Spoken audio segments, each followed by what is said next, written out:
사사기 4장입니다. 에훗이 죽고 난 후 삼갈이 잠시 나와 블레셋인들을 죽인 일이 있었지만 이스라엘 백성은 다시금 우상 숭배에 빠짐으로써 하나님의 진노를 불러일으켰습니다. 이로 말미암아 이스라엘 백성은 가나안 원주민 하솔 왕 야빈의 압제를 받아 오던 중 사사인 드보라와 그의 조력자인 바락, 헤벨의 아내 등이 활약함으로써 이스라엘을 구원하였습니다. 여기에서 한 가지 유익한 것은 당시 남편에게 종속된 존재로 여겨졌던 드보라나 야엘과 같은 여자들이 크게 활약을 했다는 사실입니다. 1절에서 2절까지가 이스라엘의 타락과 하솔 왕 야반의 압제입니다. 이제 이야기의 무대는 하솔 왕 야반의 압제를 받던 북쪽 지파들로 옮겨지고 있는데, 지금까지는 외국의 침략자들에 의해서 압제를 받았지만 이번에는 이스라엘 백성이 쫓아내는데 실패했던 가나안 족속들에 의해서 행하여지고 있습니다. 이스라엘의 죄가 또 나오는데요. 이스라엘의 여호와께서 보시는 악한 일을 행했는데 악한 일을 우상 숭배한 것입니다. 이것은 이스라엘 백성의 부르짖음이 참된 회개에서 나온 것이 아니라 단지 고통을 해결하기 위한 형식적인 외침이었음을 나타내고 있는 것이죠. 가나안 왕 야빈의 통치 아래에서의 고통이 3절에 나오는데, 약 200년 전 여호와께서는 이스라엘을 이집트의 노예 생활로부터 해방시켰었지만 이제는 반대로 그들의 죄악에 대한 징계로 그들을 가나안 사람들의 손에 팔아넘기셨습니다. 하솔은 갈릴리 북쪽 약 10.6km 지점에 있는 가장 중요한 가나안의 중심지라고 하는데요. 오래전에 하솔 왕 야빈이 갈릴리 지역의 여러 도시 국가들과 연합하여 이스라엘의 가나안 정복을 막으려고 했지만 오히려 패배하였고 하솔은 불에 태워졌습니다. 그 이후 오랜 세월이 흘렀으므로 하솔 왕 야빈은 그때의 임무가 동일하진 않는데 아마도 야빈은 이집트의 바로라는 명칭처럼 하솔 왕의 세습적 명칭일 가능성이 있습니다. 그러나 실제적인 관심은 하로셋 학고암에 사는 군대 장관인 시스라에게 집중되어 있죠. 그들은 900대의 철로 만든 전차를 가지고 있었고 이스라엘 자손을 20년 동안 심하게 억압하였는데요. 그러자 그들은 또다시 여호와께 부르짖기 시작했죠. 드보라와 바락이 구원함이 4절에서 24절까지 설명되고 있습니다.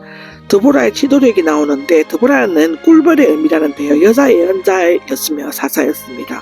그는 랍비도 알려진 바가 없는 남자의 아내이며 에브라임 산지인 라마와 베레 사이에 있는 종려나무 아래에 앉아 논쟁을 하겠다는 재판관의 일을 했다고 합니다. 그녀는 이사갈 지파와 연관이 있는 것 같지만 분명히 에브라임 지파의 한 사람이었다고 합니다. 드보라가 바락에게 명령한 것이 6절에서 9절에 나옵니다. 드보라는 납달라 게레스 지점에 있는 출신으로 바락을 불러 납달리 자손과 스볼론 자손 1만 명을 이끌고 다볼산으로 가라는 하나님의 명령을 전달했습니다. 다볼산은 이스르엘 골짜기 북동쪽에 있는 400m 높이의 원형불 봉우리라고 하는데요. 이 산은 납달리와 스볼론, 이사갈 지파의 경계를 이루고 있었기 때문에 세 지파의 군사력을 집결시키고 또 평지에서 철로 만든 전차로 무장한 적을 공격하기에 용이했다고 합니다.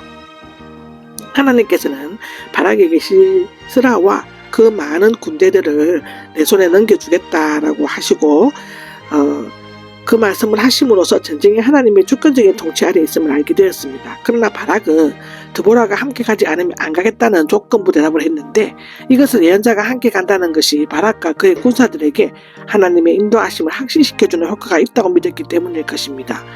그런데 드보라는 바락이 한 여자의 손에 시스라를 넘겨주실 것이므로 바락에게 영예가 돌아가지 않을 것이다 라고 말했습니다. 아마도 바락은 그 여자가 드보라라고 생각했지만 실제는 야엘이었는데, 그런데 바락이 믿음의 영웅 목록에 포함되어 있는 것을 보면 그런 나름대로 용맹스럽게 싸웠던 것 같습니다. 군대를 모음이 나옵니다. 바락은 드보라와 함께 스볼론과 납달리 출신 1만 명을 이끌고 다볼산으로 갔습니다. 드보라의 출정에 대해 기록하다가 모세의 장인 호밥의 자손 가운데 개인 사람 헤벨을 소개하고 있는 것은 헤벨의 아내인 야엘이 시스라를 죽인 것을 설명하기 위함인 것입니다. 가나안 사람들의 패배가 나오는데요. 드보라의 명령과 격려에 따라 바락은 시스라의 막강한 군대에 맞서 그의 사람들을 이끌고 다볼산 밑으로 내려갔습니다. 드보라가 약속한 대로 여호와는 시스라와 그의 모든 철을 만든 전차와 군대를 인간적인 방법과 신적인 방법으로 패배시켰는데요. 이에 시스라는 전차에서 내려 발로 뛰어 도망갔고 바락의 군대는 한 사람도 남지 않았을 때까지 가나안 사람들을 뒤쫓아갔다고 합니다. 시스라의 도망과 죽음이 17절에서 22절까지 기록되어져 있습니다. 시스라는 기네스 즉 도피성 또는 하솔 방향으로 도망가서 평소 하솔 왕 야빈과 친분관계를 맺고 있던 개인 사람 헤벨의 천막으로 들어갔다고 17절에 나오죠. 야헬은 정성껏 대접하면서 친절을 베푸는 척 하다가 장막을 실 때 쓰는 끝이 뾰족한 말뚝을 가져다가 잠이 든 시스라의 머리 부분 간자놀이에 박았다고 합니다. 평소 베두인 여자들은 장마치는 일을 많이 했기 때문에 그의 손놀림은 신속하고 정확했을 것입니다. 곧 이어 야헬은 시스라를 뒤쫓아온 바락에게 시체를 보여주었으며 드보라의 예언은 정확하게 성취되었죠. 시스라가 패배함으로써 두 여자의 영광을 얻었는데 드보라는 그것을 시작했고 야헬은 그것을 끝마쳤습니다. 야민의 굴복과 멸망이 23절, 24절에 나옵니다. 물론 야민이 굴복하고 멸망한 것은 드보라와 바락 그리고 야헬이 크게 한락했기 때문이었다고 말할 수는 있습니다. 이방인들을 징계함으로써 언약의 백성을 구원한 장본인은 하나님이셨습니다. 이후로는 가나안 원주민들이 이스라엘을 괴롭혔다는 기록이 나오지 않고 있는데 그 이유는 하솔 왕 야빈이 전멸당한 것이 가나안 사람들의 힘을 잃게 하는 결정적인 계기를 만들었기 때문이라고 기록하고 있습니다.